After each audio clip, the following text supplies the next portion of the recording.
तो भक्तों, आज मैं आपको स्वर्गारोहणी की यात्रा पर ले जा रहा हूँ। सामने ही जो बद्री विशाल का जो सुंदर दृश्य है, इस समय सुबह के 5 बजे है और हम अपनी स्वर्गारोहणी शतपथ यात्रा पर जो है इस समय निकल रहे हैं। मेरे साथ मेरे 2 साथी सुनील जी है, जगदीप जी है।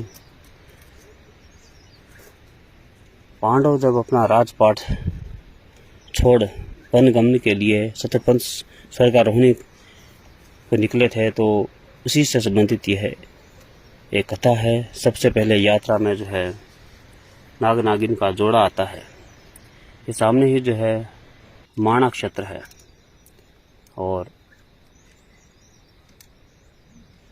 यह माता मूर्ति का सुंदर मंदिर है। वो नर नारायण की माता है और राजा धर्म की पत्नी है। बहुत ही सुंदर और प्यारा मंदिर है। साल में एक बार यहाँ विशाल यज्ञ होता है, हवन होता है। आप भी सुंदर मंदिर का दर्शन कीजिए। वो बहुत ही सुंदर नज़ारा है। मंदिर के पीछे सामने जो है माणा गांव का जो सुंदर दृश्य नजर आता है।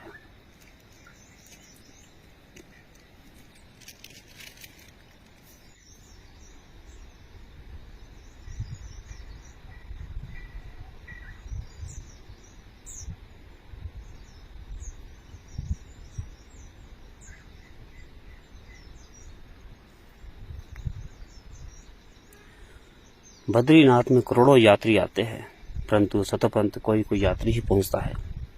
परंतु मैं आपको पूरी शतपथ यात्रा के बारे में बताऊंगा और दर्शन भी करवाऊंगा।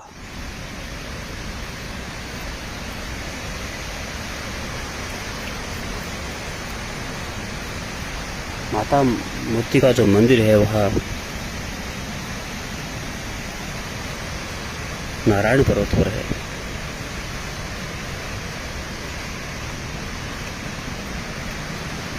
सामने ही भीम पुल के आगे एक मंदिर है। विद्वानों के अनुसार द्रौपदी ने यही प्राण त्यागे।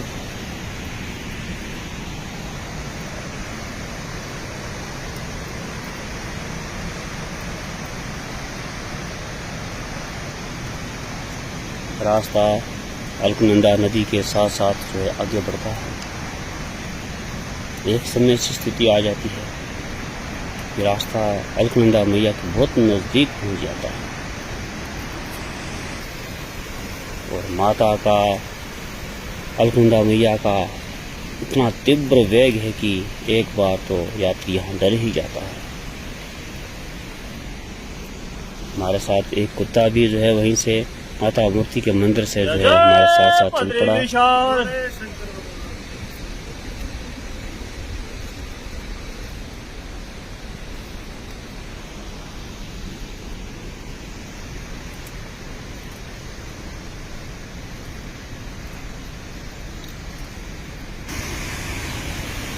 देखिए अलकनंदा का भाव।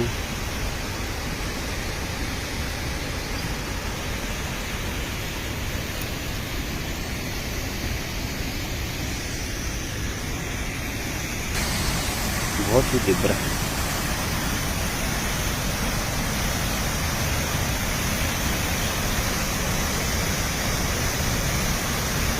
वो रास्ते तक जो है अलकनंदा मैया की जो है जल की बूंदें जो पहुंच जाती है।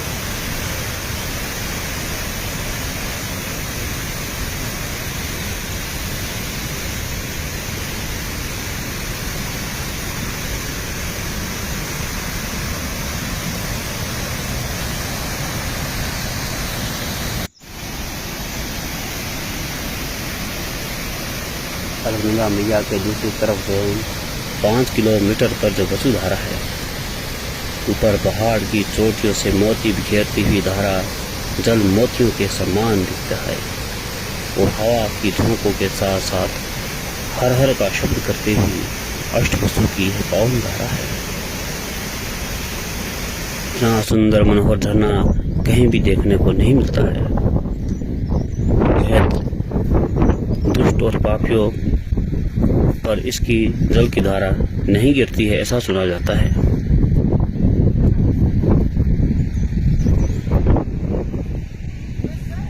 स्कंद पुराण में लिखा है कि जो प्राणी पापी और पाखंडी होता है उस पर इस झरने का पानी जो नहीं गिरता है। जय बद्री विशाल। पुराणों में लिखा है कि देवर्षि नारद ने अष्टवसुओं के पास बद्रीनाथ की इतनी प्रशंसा की कि अष्टवसु यहाँ आकर जो है तप करने लगे। यह देखिए, यह सामने ही आनंद वन है, वाकई में ही आनंद वन है।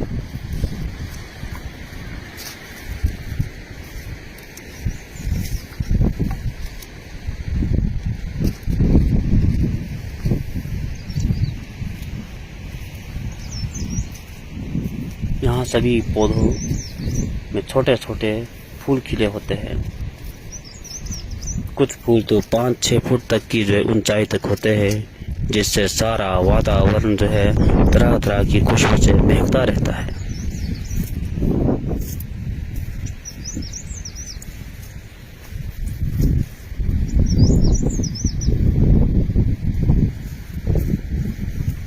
वसुधारा के बारे में कहा जाता है कि 30,000 वर्ष तक जो है तप करने के उपरांत उन्हें नारायण के दर्शन हुए और उन्हें भक्ति का वरदान दिया, तभी यह धारा निरंतर बह रही है।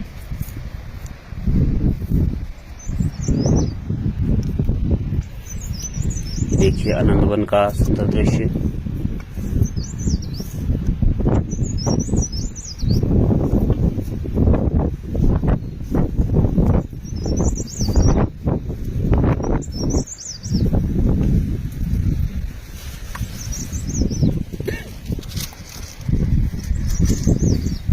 ये मेरे साथी जगदीप जी हैं और उससे आगे तो नील जी चल रहे हैं।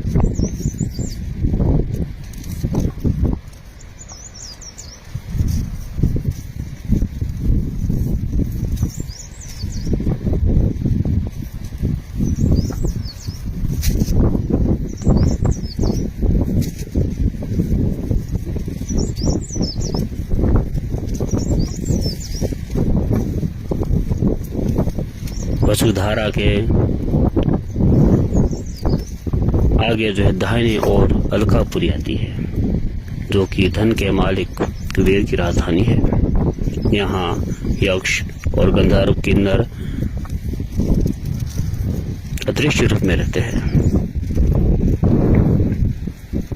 इस पर्वत से एक वेगवती धारा निकलती है, जिसे कुबेर धारा दूध गंगा के नाम से भी जाना जाता है, जो अलकनंदा में समाहित होती है। अलकनंदा का प्रधान स्रोत विष्णु कुंड है, जो कि स्वर्गारोहणी के बाद नारायण पर्वत की जल धारा बहती है, क्योंकि गंगा विष्णुपदी मानी जाती है और नारायण के चरण से निकलना ही उसका प्रमाण है।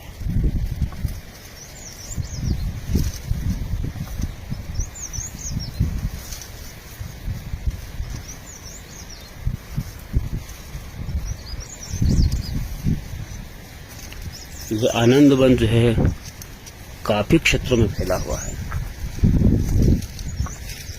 तकरीबन इसे पार करने में हमें 8-10 मिनट लगे और इसी तरह के फूलों के बीच से जो है एक सुंदर पगडंडी बनी हुई है।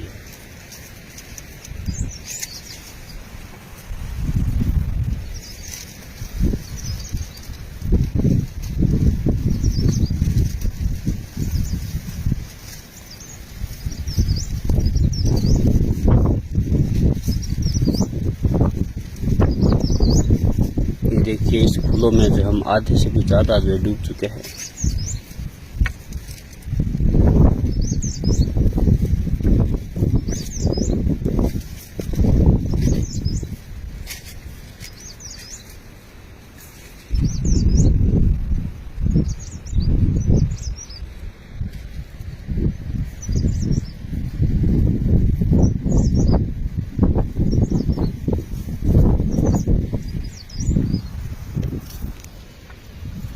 जय बद्री विशाल, जय जय बद्री विशाल।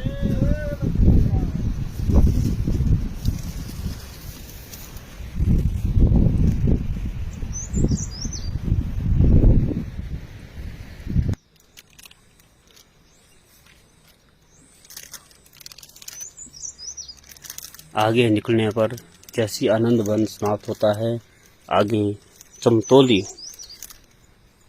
आता है, जहाँ बहुत ही सुंदर घास के मैदान है, सुंदर ही बोग्याल है, और इन बोग्यालों में जो है भेड़ बकरियां का एक झुंड जो है हमें सामने दिख रहा है।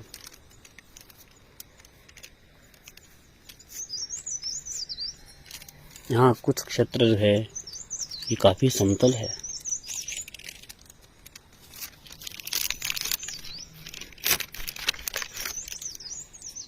इस समय हम बादलों के बीच से जो है गुजर रहे हैं, लेकिन इस यात्रा में एक ऐसा भी समय आता है कि जब बादल नीचे रह जाते हैं और आप उनसे भी ऊपर आगे स्वर्गारोहणी की तरफ निकल जाते हैं।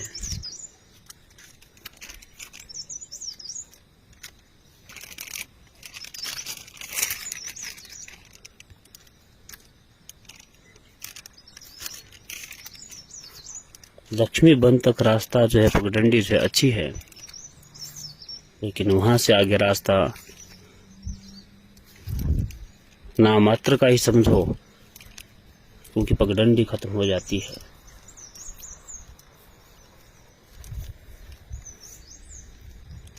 ये देखिए, ये चमतौली के जो है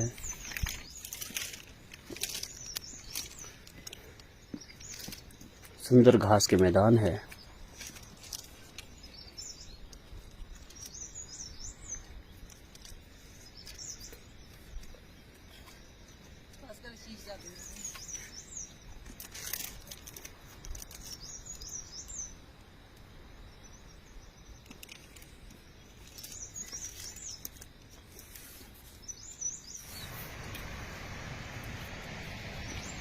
पूरा रास्ता जो अलकनंदा मैया के साथ साथ ही गुजरता है। कहीं इसके नज़दीक पहुंच जाते हैं तो कहीं से थोड़े दूर हो जाते हैं।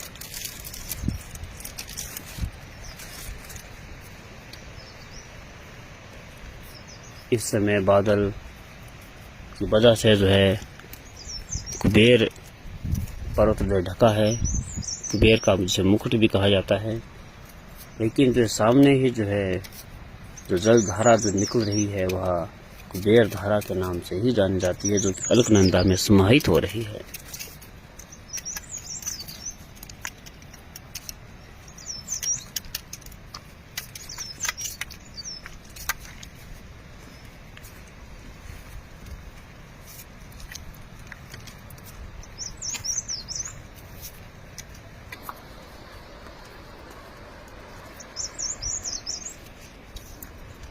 ये सामने ही जो है दिखा रही है, यही कुबेर गंगा है, और इतनी साफ है कि जो दूध की तरह सफेद है, इसलिए दूध गंगा भी कहा जाता है।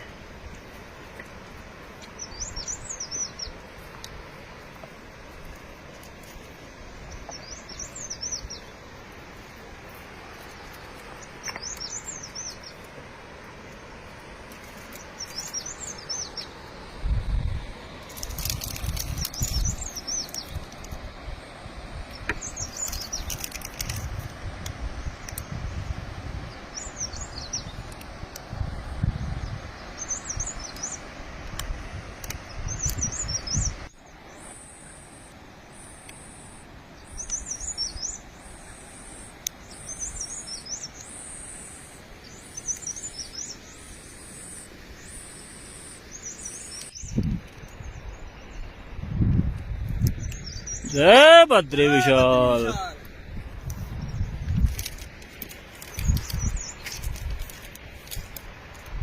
ये सामने ही जो अलकनंदा जो है अपनी तीव्र वेग से जो बह रही है, सामने ही जो ये ग्लेशियर है, जो पत्थर दिख रहे हैं इसके नीचे जो है बर्फ दबी हुई है, ये ग्लेशियर इकट्ठे हो रहे हैं।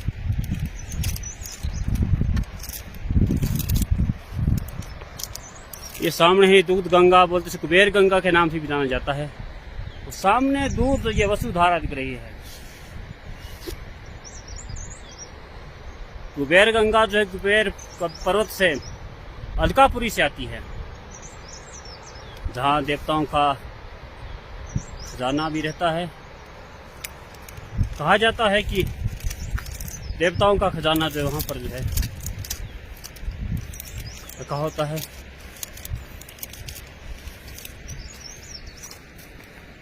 इस समय हम लक्ष्मीबंध से आगे शस्त्रधारा की ओर बढ़ रहे हैं। मौसम बहुत अच्छा है, हल्की हल्की धूप लगी है। आप भी इन वादियों का आनंद लीजिए। आज सुबह हम जो प्रातः ही 6 बजे बद्री विशाल से जो है चल पड़े थे और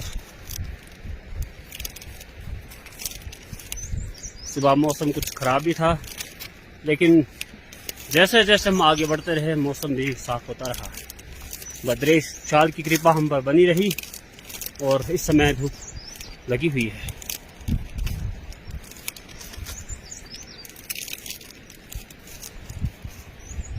देखिए सामने ही ग्लेशियर है और इन्हीं ग्लेशियरों के बीच से जो है अलकनंदा नदी जो बहती है।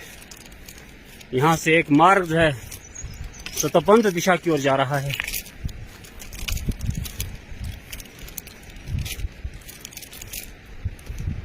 जो कि बाएं तरफ हुआ है। जय बद्री विशाल। यह एक औषधि भी इसे बोल सकते हैं। इसके जो पत्ते हैं ये देव पूजा में जो प्रयोग होते हैं। हमारे इसे पहाड़ी भाषा में कतरचार के नाम से भी जाना जाता है। देव पूजा में हमारे जो इसका धूप दिया जाता है और यहाँ ये बहुत अधिक मात्रा में जो है पाए जाते हैं। कि लक्ष्मीबंध से आगे का क्षेत्र है और यहाँ छोटे छोटे इसके पौधे हैं जो कि बहुत ही सुंदर है। आप भी जो है इसके दर्शन कीजिए। यह लक्ष्मीबंध है। लोग इन्हीं गुफाओं में कंदराओं में जो है रात्रि विश्राम करते हैं। लक्ष्मीबंध जो बद्री विशाल से 11 किलोमीटर के दूरी पर है। वाकई में ही लक्ष्मीबंध है। आप देखेंगे कि बद्रीनाथ के आसपास कोई भी वृक्ष नहीं है, सभी बर्फ से गल जाते हैं। परंतु लक्ष्मी वन में बहुत विशाल भोजपत्र के वृक्ष मिलेंगे जो कि विशाल बड़े बहुत ही बड़े होते हैं। यह एक अजूबे से कम नहीं लगता है। बहुत सुंदर वन है। यहाँ लक्ष्मी जी प्रकृति का रूप धारण करती है और 500 पांडवों में नकुल ने यहाँ पहुंच सके और यहाँ पर अपना शरीर छोड़ दिया। बद्री विशाल भगवान की जय। लक्ष्मी वन के आगे जो है भीम गदा आता है। ये सामने ही भीम गदा है। कहा जाता है कि पांडवों के स्वर्गारोहणी यात्रा में जो है भीम को अपनी गदा इतनी भारी प्रतीत होने लगी कि उन्होंने अपनी गदा को यहीं छोड़ दिया और तब से ये भीम गदा के नाम से जो यह क्षेत्र जाना जाता है।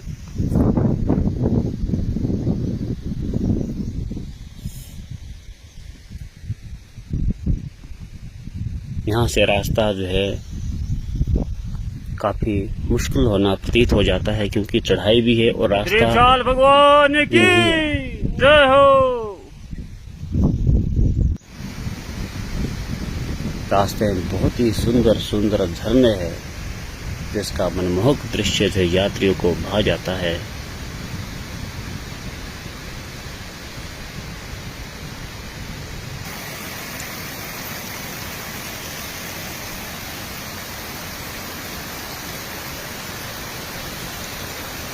भीम गदा से आगे निकलने पर शस्त्रधारा की जो कि बद्री का आश्रम से 17 किलोमीटर की दूरी पर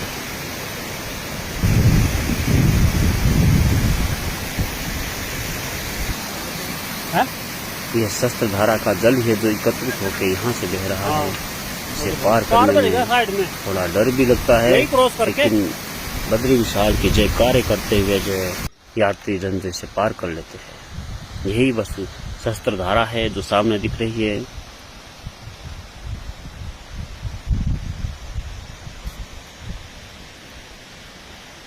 नारायण पर्वत यहाँ एक दीवार की तरह जो खड़ी दिखाई देती है और ऊपर से जल की सैकड़ों धाराएं देखने को मिलती है। इन धारा को शस्त्रधारा कहते हैं और पांचों पांडवों में सहदेव यहीं तक आ सके और शरीर छोड़ दिया था। यह शस्त्रधारा का बहुत ही सुंदर दृश्य है।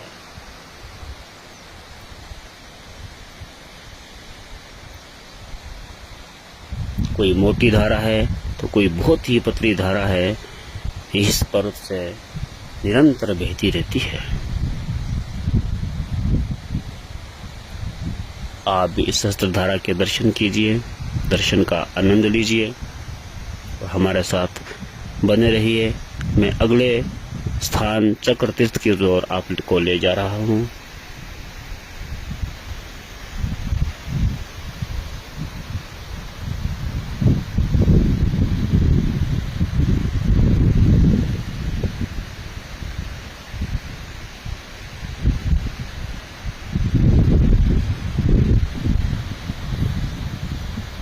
सहस्त्रधारा को पार करके भी एक जो चौड़ा मैदान आता है, तो यात्री लोग यहाँ भी जो रात्रि विश्राम करते हैं।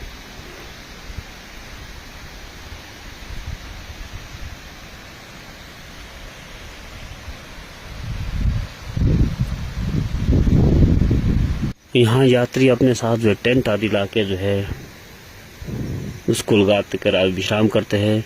कुछ यात्री जो है गुफाओं में भी जो है विश्राम करते हैं।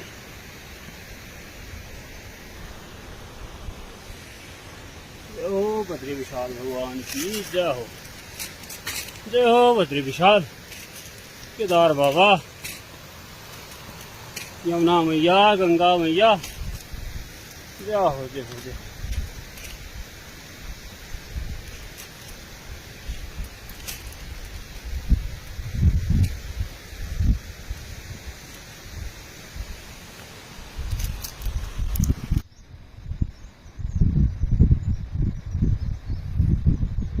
ये देखिए शस्त्रधारा का जो दूर से दृश्य।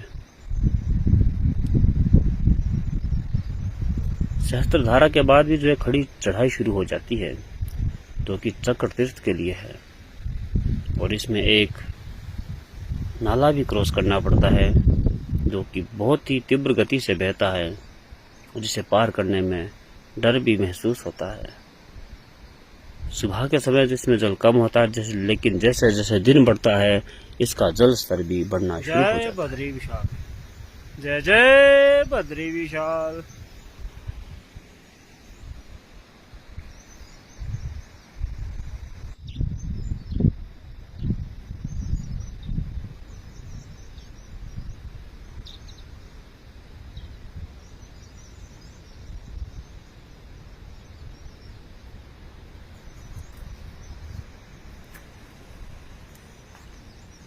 इस समय हम चक्र तीर्थ पहुंचने वाले हैं और ये जो ग्लेशियर है ये नीचे लक्ष्मी बंद से लेकर चक्र तीर्थ और ये सारे ग्लेशियर जो इकट्ठा है। ये ऊपर से इसमें मिट्टी दिख रही है, इसके नीचे से जो बर्फ दबी हुई है, तो ये ऊपर तक जो स्वर्गारोहणी तक जो है ये इसी तरह से जो है ग्लेशियर जो है और बीच में पिघल रहे हैं। इसी के नीचे से जो है अलकनंदा मैया जो है लग रही है। जय जय बद्री विशाल। ये देखिए यही सामने से जो है एक नाला बहता है जिसमें जल जो है बड़ी तीव्रता से बह रहा है।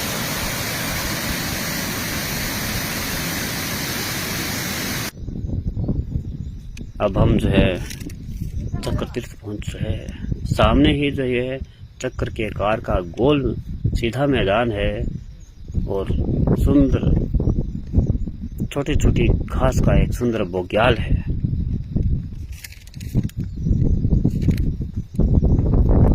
इस स्थान का वर्णन केदार खंड में बहुत ही सुंदर है।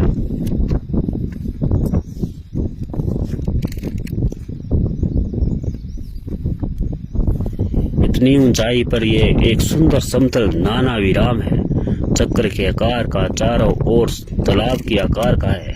कहा जाता है कि अर्जुन ने पाशुपति अस्त्र महादेव से यही प्राप्त किया था और पांचों पांडवों में अर्जुन चक्र तीर्थ तक ही आ सके और इसी स्थान पर अपना शरीर त्याग दिया।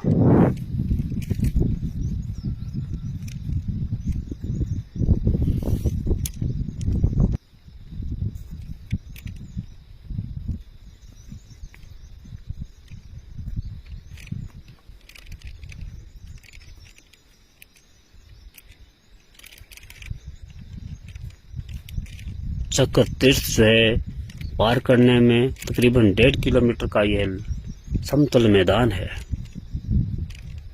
और यह आश्चर्य की बात है कि इतनी ऊंचाई पर जो इतना समतल भी स्थान होना जो है एक अचंभे से कम नहीं है।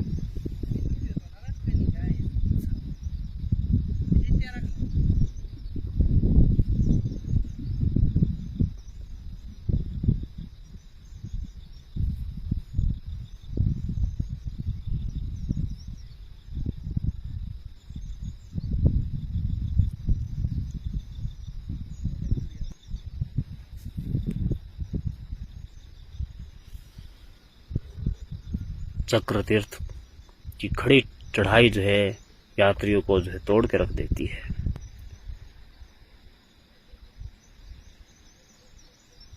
यहाँ एक धर्म ध्वजा जो है स्थापित की गई है जिससे यात्री ना भूले कि रास्ता किस दिशा की ओर जा रहा है।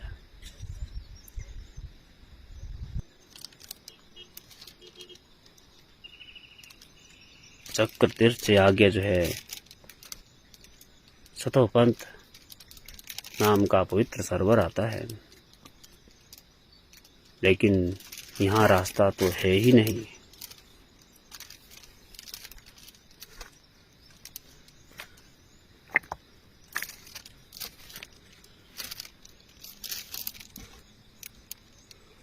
पूरी यात्रा में सबसे कठिन रास्ता यही है। सीधी चढ़ाई है, एक पहाड़ से चढ़कर जो है नीचे बर्फ के मैदान में उतरना पड़ता है। एक पत्थर से दूसरे पत्थर पर पांव रखकर जो अपना संतुलन बनाना पड़ता है। अंतिम रास्ता भी यही है और सबसे विकट भी यही है। इस रास्ते को पार कर सामने ही त्रिकोण रूप में तालाब है। यही सतपंथ है। जब यात्री सतपंथ का दर्शन करता है तो मानो कंगाल को निधि मिल गई हो। सबसे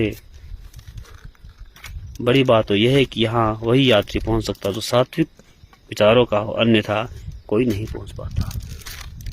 लेकिन इन ग्लेशियर को पार करना जो है बहुत ही मुश्किल है। वो निरंतर इसमें जो है ग्लेशियर फटते रहते हैं। कई ग्लेशियर जो 15-15, 20-20 फुट गहरे होते हैं। अगर इंसान इसमें चला जाए तो राम नाम सत्य अवश्य हो जाता है। लेकिन यात्री बद्री विशाल का जयकारे लगाते हुए आगे बढ़ता जाता है।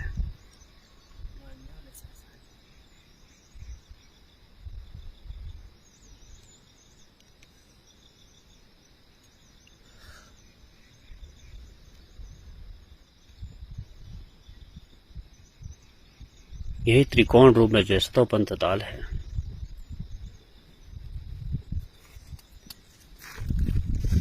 नीले रंग का जो है जल जो बहुत ही जिसमें इनका मात्र विशाल कोई नहीं होता है, ना देखने को मिलता है।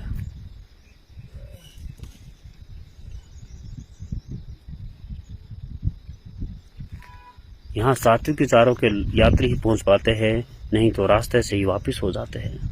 यहाँ त्रिकोण के आकार का बहुत सुंदर तालाब है। इतना स्वच्छ साफ कांच के समान हरे रंग का जल है। यात्री सतोपंथ का दर्शन कर प्रेमी भोर हो जाते हैं। ऐसा स्थान है, माना जाता है कि यहाँ से वापस आने का जो है इच्छा नहीं होती है। आसपास में ही गुफा है। यात्री इन्हीं गुफाओं में रात्रि विश्राम करते हैं और इन्हीं गुफा में जो है ऋषि मुनि तपस्या करते हैं।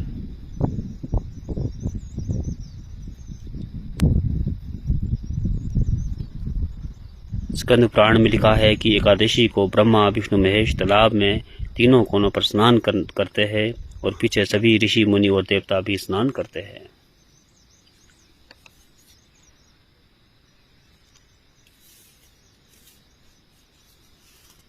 सतोपंथ के स्नान तप पूजा का क्या फल है, यह ब्रह्मा जी भी नहीं कह सकते, फिर हम क्या कह सकते हैं।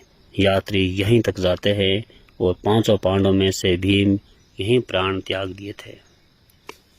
यहाँ से आगे स्वर्गारोहणी में राजा युधिष्ठिर और कुत्ते के रूप में जो है यमराज ही गए थे। सतोपंथ के किनारे तलवार की तरह खड़ी पहाड़ी है जिस पर बड़ी सावधानी से जाना पड़ता है और थोड़ी ही शिला प्रवाही हुई तो राम नाम सत्य का प्रमाण मिल जाता है। बर्फ के ग्लेशियर आगे टूटते रहते हैं। सबसे पहले जो है सतोपंथ से आगे सोमकुंड, फिर सूर्यकुंड और विष्णु कुंड आता है। सामने ही बर्फ से ढकी हुई स्वर्ग की सीढ़ियां दिखाई देती है। यह वही स्थान है जहां धर्मराज युधिष्ठिर के लिए स्वर्ग से विमान आया था और यहीं से सीधे स्वर्ग को चले गए। दूसरी तरफ नर्म पर्वत पर राम गुफा है जो बहुत बड़ी है। अनंत रामायण में भगवान श्री रामचंद्र के सतोपंथ गमन का जो स्पष्ट वर्णन आता है।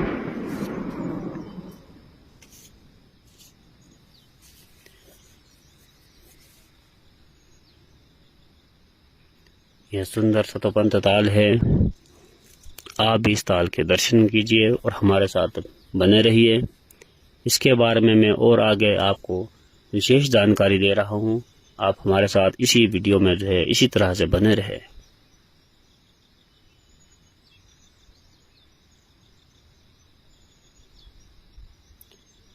यही स्वर्गारोहणी है और यह ऊंची चोटियां जो है बर्फ से ढकी है और सूर्य की किरण पड़ते ही चांदी की तरह जो है चमकना शुरू हो जाती है।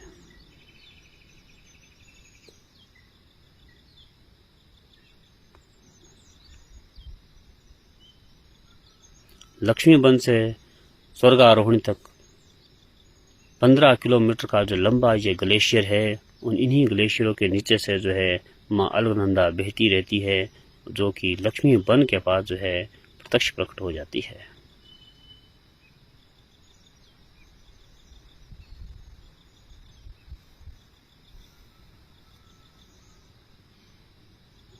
मनमोहक दृश्य है।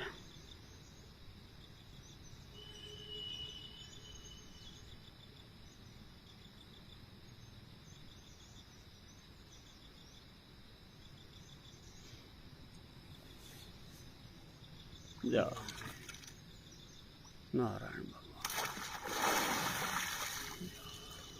जय सतोपंथ, जय सतोपंथ, जय सतोपंथ, जय सतोपंथ, जय सतोपंथ, जय बद्री विशाल, जय बद्री विशाल, जय बद्री विशाल, जय बद्री विशाल, जय बद्री विशाल।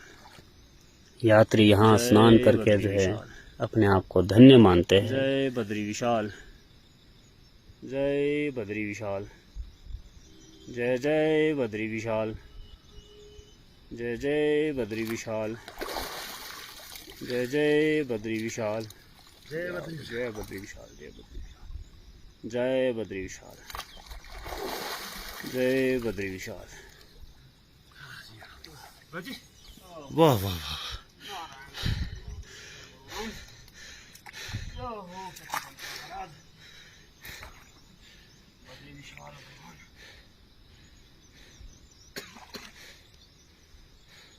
यात्री यहाँ डुबकी लगाते हुए जय बद्री विशाल का जय घोष करते हैं।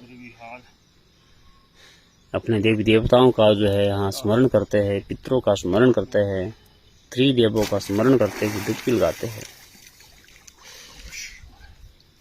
नारायण भगवान, गुरुदेव गुरु महाराज, जय जय थान महाराज, दू महाराज, तोड़ महाराज वाली, बद्री विशाल केदार बाबा, यमुना मैया, गंगा मैया, गो माता, गायत्री।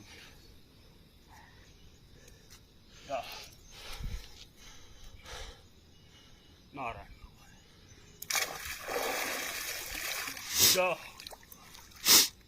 जय सतोपंथ ब्रह्मा विष्णु महेश्वराय नमः। ब्रह्मा विष्णु महेश्वराय नमः।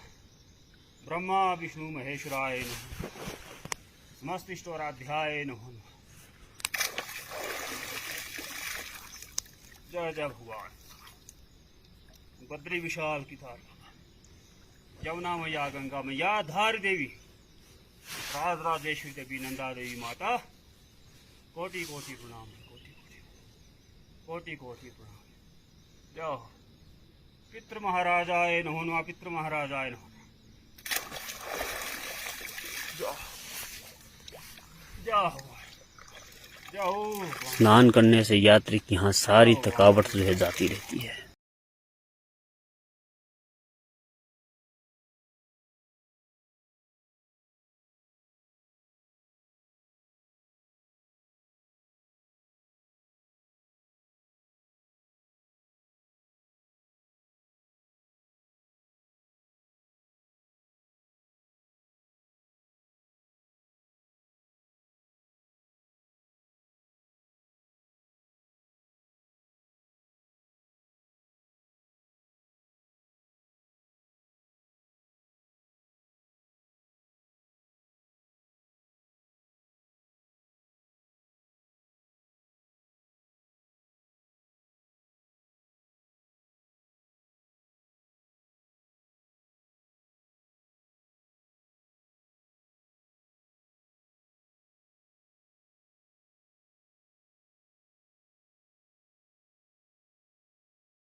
आज हम जो है सतोपंथ यात्रा से वापसी कर रहे हैं। ये सामने ही जो स्वर्गारोहणी मार्ग है और बीच में जो है सतोपंथ मार्ग है, जहाँ पर से हम इस समय वापस, और हम इस समय चक्र तीर्थ में बैठे हैं। साथ ही में जो ये चक्र तीर्थ की जो है धर्म ध्वजा है, ये सामने ही चक्र तीर्थ है, जो 3 बहुत ही सुंदर बुग्याल में जो है विभाजित है। और ये सुंदर दृश्य है यहाँ का, ऊंची चोटियों का। ये नीलकंठ पर्वत सामने ही है, जो बद्री विशाल के सामने ही है और सतपंथ मार्ग में भी है, दिखता है। ये सामने ऊंचा ग्लेशियर है जो बर्फ से ढके है और इस समय चांदी की तरह चमके हुए। मेरे साथ मेरे साथी जगदीप जी है, सुनील जी है। मैं जगदीप जी से जानना चाहूँगा कि ये उनकी कौन सी यात्रा है और उन्हें यहाँ आकर जो है कैसा महसूस हो रहा है। तो आगे आपको जगदीप जी जो इस विषय में अपने विचार प्रकट करेंगे, आप ध्यान से सुने। मेरी यह दूसरी यात्रा है। पहली यात्रा मेरी 2018 में थी। आपको यहाँ आके कैसा लग रहा है? बहुत अच्छा महसूस हो रहा है इस वक्त, परंतु चक्र तीर्थ से जो सतोपंथ का मार्ग है वो बहुत कठिन है।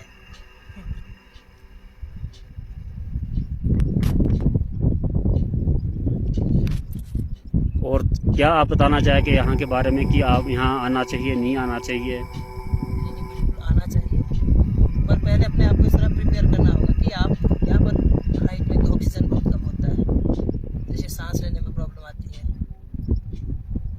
तो थोड़ा अपने आप को पहले इनका बोलने का मतलब ये है कि यहाँ आने से पहले जो अपना मेडिकल चेकअप अवश्य करवा ले, कोई बीपी की समस्या ना हो, चलने में आपको कोई दिक्कत ना हो, इनका बोलने का उद्देश्य यही है। तो अगले हमारे साथ हमारे साथी जो सुनील जी है, मैं जानना चाहूँगा कि इनकी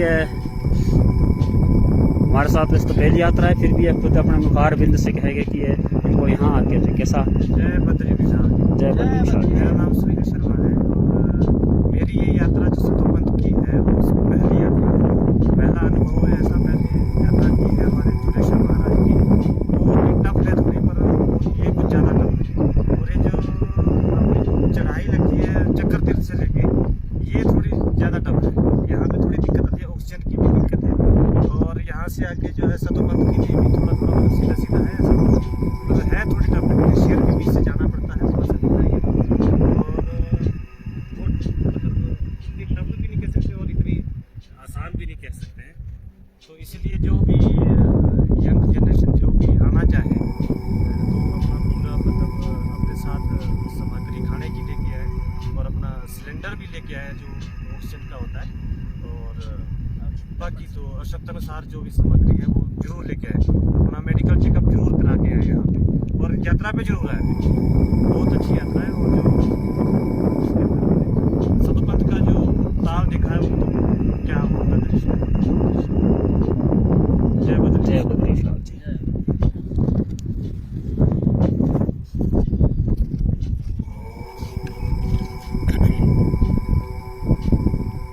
अब हमारे साथ है हमारे बड़े भाई रमेश चौहान जी। जी आपके यहाँ कौन सी यात्रा है भैया जी? जय बद्री विशाल। जय बद्री विशाल। मेरी ये दूसरी यात्रा है। पहली यात्रा हमारी 2018 में थी, जिसमें हम लोग आदमी यहाँ आए थे, मेरे भाई बंधु ही थे। और ये हमारी दूसरी यात्रा है और इसमें जगदीप जी है, मेरी दूसरी यात्रा भी मेरे साथ है, तो मुझे अच्छा लग रहा है। हाँ, यात्रा के बारे में ये आपको मैं अवश्य बताना चाहता हूँ कि ये मार्ग वैसे तो कठिन काफ़ी है, लेकिन अगर मन में दृढ़ निश्चय हो तो बहुत सरल भी है। आपको नारायण और भगवान का ध्यान करते हुए, बद्री विशाल का ध्यान करते हुए आगे चलते रहेंगे तो आपको ये मार्ग बहुत ही जो है अच्छा लगे, कोई कठिनाई आपको महसूस नहीं होगी। इस समय हम चक्र तीर्थ में धर्म ध्वजा के पास है और ये सामने ही चक्र तीर्थ है। कहा जाता है कि यहाँ पर पांडवों में जो अर्जुन थे उन्होंने यहाँ घोर तपस्या करके पशुपति अस्त्र प्राप्त किया था भगवान शिव से, और स्वर्गारोहणी यात्रा के दौरान उन्होंने यहीं पर जो है प्राण त्याग किए थे। ये स्वर्गारोहणी जो यात्रा है यह हमें जहाँ तक शास्त्र में इसका वर्णन मिलता है पांडवों से ही मिलता है कि पांडवों की अंतिम यात्रा जो है यह सतपंथ यात्रा थी, स्वर्गारोहणी यात्रा थी। कहा जाता है कि माणा के पास बद्रिकाश्रम से 4 किलोमीटर आगे यह यात्रा प्रारंभ होती है। वहाँ भीमपुर के साथ ही जो माता द्रौपदी ने प्राण त्यागे थे। उसके बाद आगे लक्ष्मी बनाता है, वहाँ नकुल ने प्राण त्यागे थे, और शस्त्रधारा भी इसमें जो वहाँ सहदेव ने प्राण त्यागे थे, चक्र तीर्थ में अर्जुन ने, और सतपंथ में जो है भीम ने अपने प्राण त्यागे थे। स्वर्गारोहणी तक जो युधिष्ठिर ही सशरीर गए थे ऐसा कहा जाता है। यह यात्रा मैं आपको बताना चाहूँगा कि चक्र तीर्थ तक तो बहुत आसान है, ये आसान यात्रा है।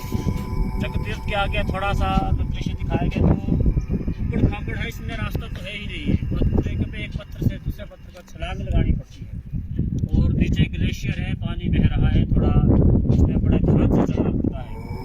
यह 3.5 किलोमीटर की यात्रा थोड़ी सी दुर्लभ है, लेकिन कहा जाता है कि सतोपंथ की यात्रा स्वर्गारोहणी यात्रा में जो कदम कदम पर जो है इंसान को जो है इतना फल मिलता है कि जिसका ब्रह्मा जी भी अपने मुखार बिंद से वर्णन नहीं कर सके हैं। सतोपंथ में स्नान का क्या महत्व है? सतोपंथ में कहा जाता है कि यहाँ त्रिकोण रूप में जो है जो सरोवर है, यह इस धरती पर भारतवर्ष में ही इस धरती पर जो है एक पवित्र सबसे पवित्र स्थान कहा जाता है। और यहाँ एकादशी को ब्रह्मा विष्णु महेश इस सरोवर के तीनों कोणों में जो है स्नान करते हैं, इसलिए इसकी महानता और भी बढ़ जाती है।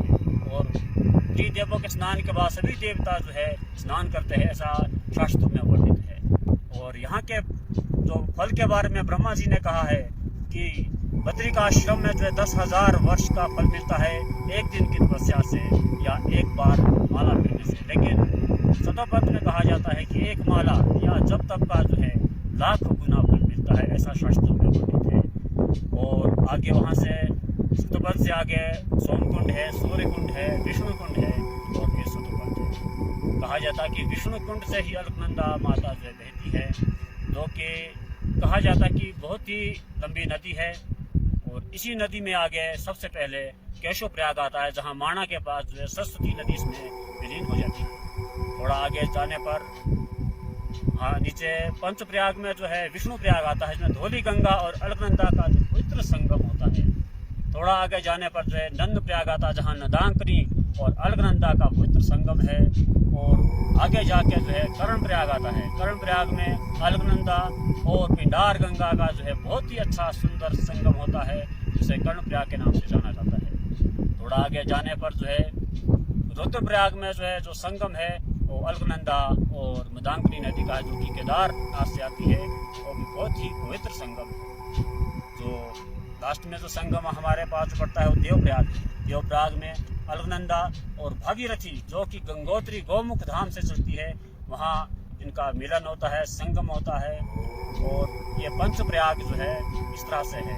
और पंचप्रयाग का स्नान भी अवश्य करना चाहिए, उसका भी पुण्य जो है शास्त्र में वर्णित है। और देवप्रयाग के बाद आगे जो है इस नदी को गंगा मैया के नाम से जाना जाता है। ये थोड़ा सा संक्षिप्त रूप में मैंने इस विषय में आपको सतपंथ यात्रा, स्वर्गारोहणी यात्रा के बारे में बताया है। और मैं आपसे यह भी प्रार्थना करना चाहूँगा कि आप अगर स्वास्थ्य से बिल्कुल अच्छे हैं तो आप यहाँ अवश्य आए, अपना थोड़ा सा मेडिकल चेकअप करवा के अपने अगर चलने की क्षमता आपकी है तो आप यहाँ अवश्य आए और पुण्य के भागीदारी बने और नारायण की कृपा जो प्राप्त करिए। नारायण नगरी है, नारायण का जो पवित्र धाम है। यह इसी चंद शब्दों के साथ मैं अपनी वाणी को विराम देता हूँ। जय बद्री विशाल। जय बद्री विशाल।